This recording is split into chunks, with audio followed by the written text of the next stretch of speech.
in this study, we had a specific objective to look at the effects of airplane noise on the call properties of Pickersgill's reed frog, and then we saw some monitoring implications, and so I'll go into some depth in there as well.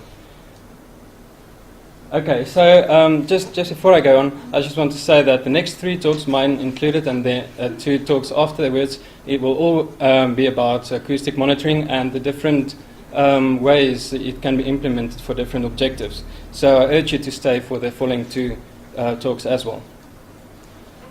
Okay, airports are increasing activity are increasing right around the world, and just the previous year, 2013, there was the 2nd annual Airport Development Summit, Expansion Summit held in Istanbul, and they decided that they announced that in Istanbul an airport is being developed to carry 150 million passengers per year. You can see there that there's a steady and very rapid increase in airport activity for the top 10 airports in the world, carrying on average about more than 50 million passengers per year. So you can expect more airplanes taking off and landing in all around the world.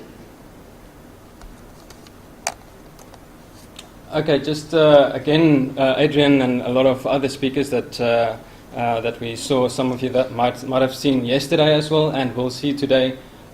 Frogs. Why do we conserve frogs? They are very evolutionarily very old species, and they are busy declining. So there's something wrong. They play a pivotal role in the food web, and so they provide they are prey items for some animals, and they also prey on huge amount of insects. They provide info on wetland health, and many people don't know that their skin secretions are of pharmaceutical importance. So there's I think like 76 different secretions from their skins that being extracted and tested, compressed into a pill or tablet, and tested on different on animals. For example, there's in some of the poison arrow frog secretions, they can use they can use it to replace morphine. That's 111 times more potent than morphine, but doesn't have the contraindications. Okay, so frog needs habitat to forage, water to lay their eggs, and for tadpole development, habitat to overwinter, and quiet soundscapes to call their mates.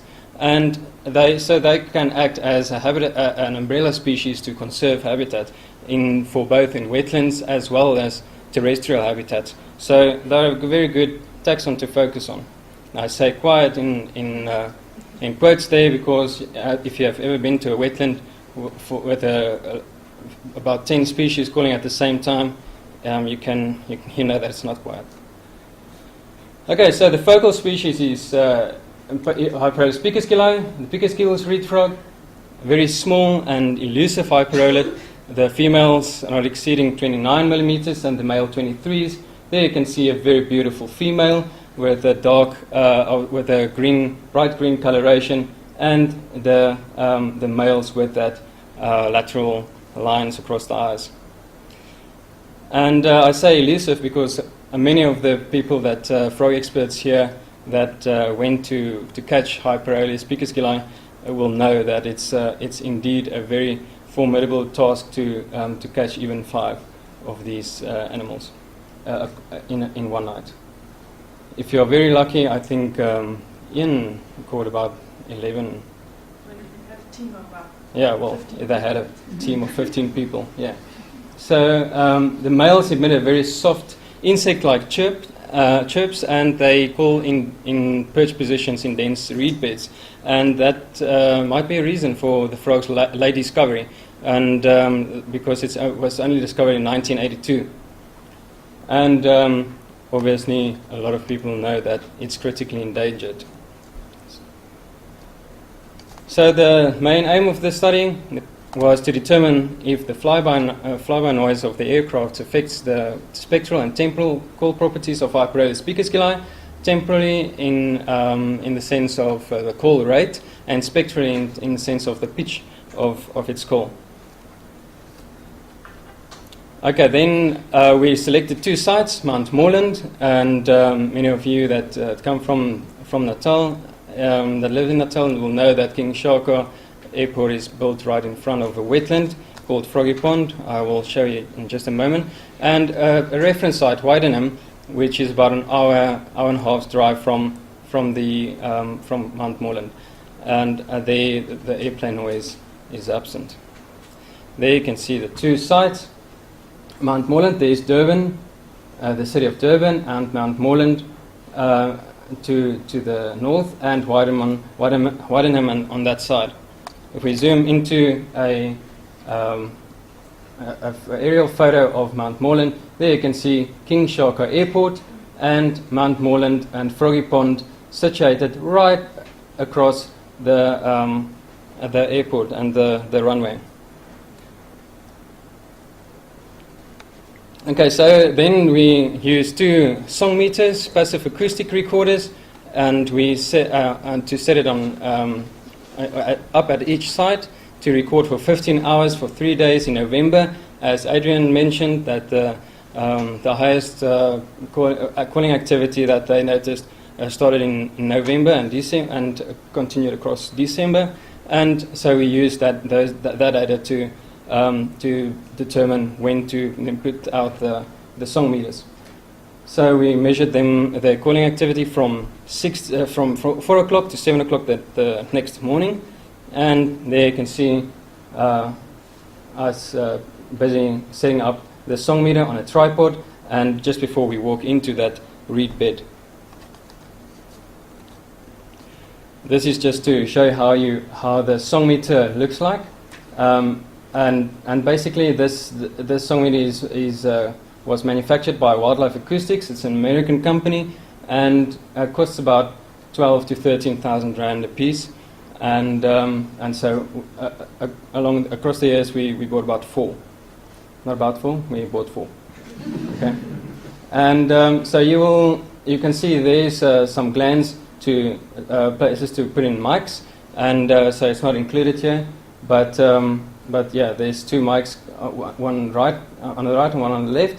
There's also some space to attach an external power source, which Ed used with the following speaker for his study, and then a pressure equalization vent, because this piece of equipment is weatherproof. I know that it withstands the Cape Town weather in the winter. So it's definitely weatherproof, as well as the microphones. So you don't actually need a casing, but for purposes of protection purposes, we also use some casings in some studies.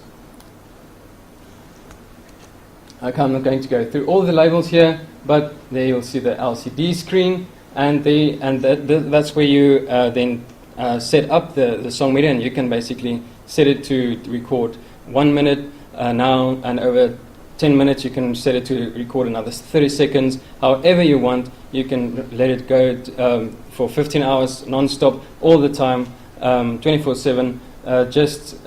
It depends on what your objective is. It's powered by, if you use the external power option, it's powered by 4 D-cell batteries, which can be quite expensive, 300 rand if you have to replace 4, or 150 rand to replace 4, and basically you can see the 4 slots for the SD cards, and it can take up to 128 gigabytes of per card. So you can basically have a large recording for a month or more.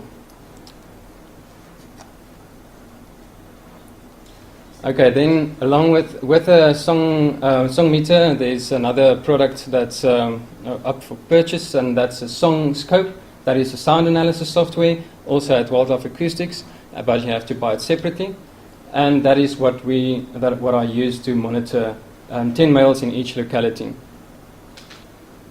And then statistical analysis, I did a simple independent sample t-test to test the significance.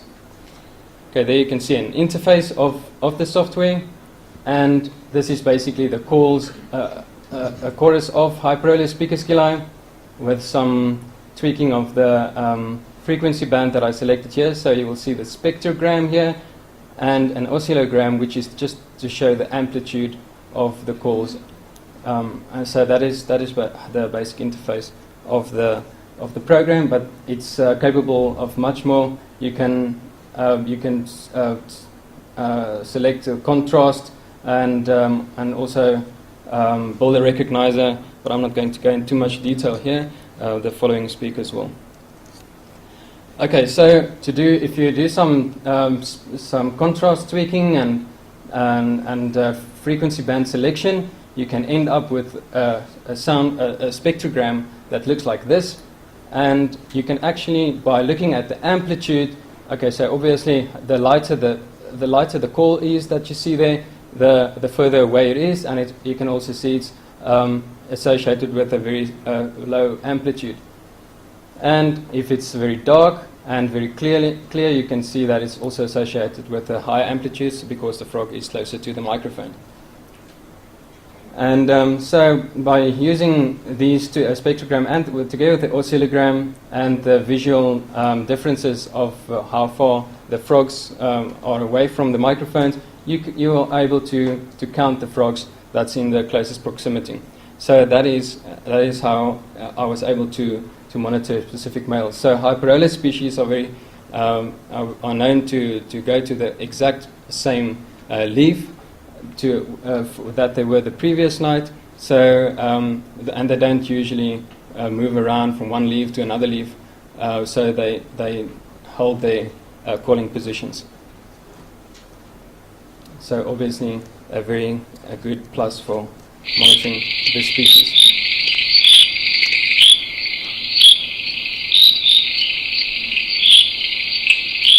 Okay, so that is how Hyperolis Pickersgill sounds like. This microphone is a bit hard, so obviously when you walk in one of these reed beds, it's a very softer call. Okay, then just to describe the call of the Hyperolis Pickersgill briefly, they have 4 to 7, usually 5 pulses. There you see the pulses, that creak, that insect-like chirp noise that you just heard, and it's ascending as the pulses go, as the pitch is ascending as the pulses move on to the end. And so dominant frequency is the frequency where the amplitude is the highest, and it ranges from 3 to about 3.3 kilohertz. And the call duration ranges from about 125 to 212 milliseconds.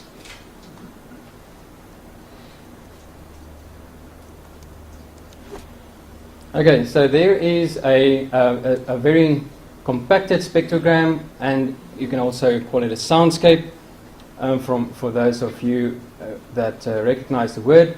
And it's just basically to show how the whole environment sound look like.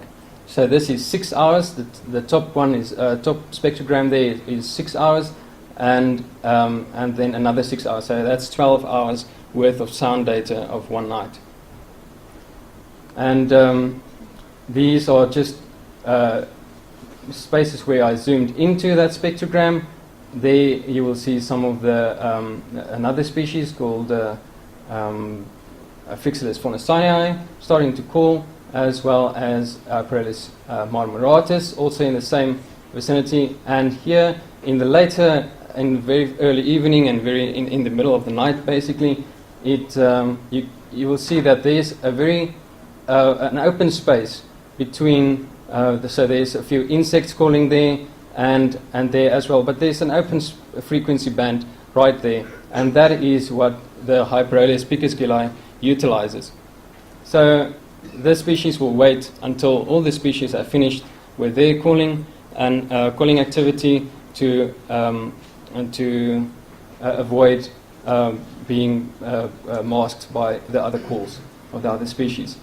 So the white blocks are just to show you where the Pickersgill frequency band lies.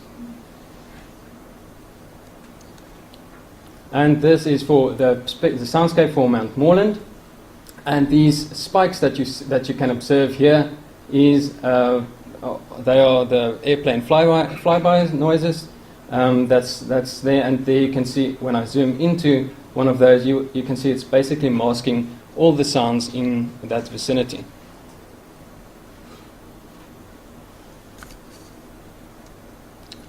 So just a picture. It doesn't really give you the right scale of the airplane there, but you can see the airplane there and the Hyperoleus Pickersgill perching or hiding there inside the reed leaf. Okay, and there you can see the whole spectrogram of an airplane, and just basically how high it goes up into in the frequency bands, and how hard it is, how loud it is. And there you can see the last part of the airplane. It's all of that's lower frequency sounds, and that can travel a very long distance. So if you stand next to a Boeing 747 taking off, you will see that the decibel is very close to the threshold of pain, which is 130 decibels, so that's the sound pressure level, and the airplane goes to 120 decibels. If you go to a rock band, you might experience 110. So the graph here shows you that basically on angles, we took a sound pressure level meter and measured the SPL, the sound pressure level, in decibels of an approaching airplane. And this is just to give you an idea.